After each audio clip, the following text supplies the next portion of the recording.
ஒரு நிமிஷம் கேளுங்க. 48 laws of power, Robert Greene அப்படிங்கிறவர் எழுதின புக் இது. இது ஆங்கிலத்திலையும் இருக்குது, தமிழ்லையும் இருக்குது. உங்களுக்கு எது வெர்ஷன் வேணுமோ நீங்கள் அதை படிச்சுக்கலாம். நீங்கள் பார்த்துட்டு இருக்கிறது Krupa vibes YouTube channel, KRUPAVIBES. அந்த புக்கில் 48 லாஸ் போட்டிருந்தா கூட 4 விதமாக அது அழகாக பிரிச்சுக்கலாம். அதில் சொல்லியிருக்கிற முக்கியமான பாயிண்ட் என்னென்னா, உங்கள் இன்டென்ஷன் என்ன அப்படிங்கிறத அளவுக்கு அதிகமாக நீங்கள் எப்பயுமே ஒரு சபையில் பேசக்கூடாது. ஜாஸ்தி கொஞ்சம் குறைவாக நீங்கள் அது தெரியப்படுத்துறது நல்லது அப்படிங்கிறது ஒரு பாயிண்ட்டு. ரெண்டாவது ரொம்ப முக்கியமான பாயிண்ட்டு, நீங்கள் வந்து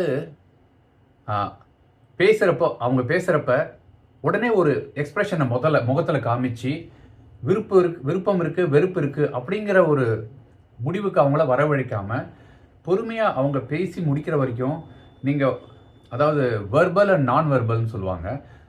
வெர்பலுங்கிறது நீங்கள் பேசி தெரிவிக்கிறது, நான் வெர்பலுங்கிறது ரொம்ப ஈஸியாக அவங்களுக்கு புரியும். நான் வெர்பல் கம்யூனிகேஷன் அப்படின்னு சொல்லுவாங்க. அதனால் முகத்தில் பாவங்களை காமிச்சு உங்களுக்கு பிடிச்சிருக்கு பிடிக்கலங்கிற வெறுப்பை அவங்க பேசிட்டு இருக்கிற நேரத்தில் காமிக்க வேண்டாம் அப்படிங்கிறது ரெண்டாவது பாயிண்ட். மூணாவது அவர் சொல்கிறது என்னென்னா, பர்செப்ஷன். அதாவது நாம் வந்து ஏற்கனவே ஒரு முடிவை நம்ம மனசில் வச்சுக்கிட்டு இவன் பேசினா அது தப்பாக தான் இருக்கும், அவங்க பேசினா அது சரியாக தான் இருக்கும் அப்படிங்கிற ஒரு மனநிலைக்கு வந்துட்டு சொல்ல வந்த வார்த்தை என்னங்கிறத புரிஞ்சிக்காம சொல்கிறவங்க மேலே அந்த அபிமானத்தை வச்சு அது சரியாக தான் இருக்கும்னு ஒரு யூகத்துக்கு வருது. பர்செப்ஷன் வாங்க, அது வந்து செய்யக்கூடாது அப்படிங்கிறது அந்த 48 லாஸ் ஆஃப் பவரில் அவர் ராபர்ட் கிரீன் சொல்லியிருக்காரு.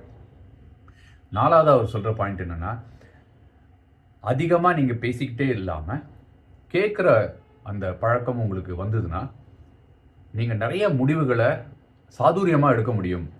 ஏன்னா நீங்கள் கேட்குறப்ப அவங்க பேசுகிறதோட பாயிண்ட்ஸ் நிறையா உங்களுக்கு வந்து சேரும் அப்படின்ட்டு. இந்த பாயிண்ட்ஸ்லாம் நான் பேசினா தான் உங்களுக்கு வந்து சேரும் இல்லையா? அதனால தான் இந்த ரெக்கார்டிங். உங்களுக்கு அந்த புக்கு படிக்க நேரம் இருந்ததுன்னா அதை எடுத்து படிங்க. அழகாக இருக்குது அந்த புக்கு. அருமையான வாழ்க்கை நடைமுறைக்கு என்ன வேணுமோ அதை அதில் கருத்து சொல்லியிருக்காங்க. Thank you so much. பாய் பாய்.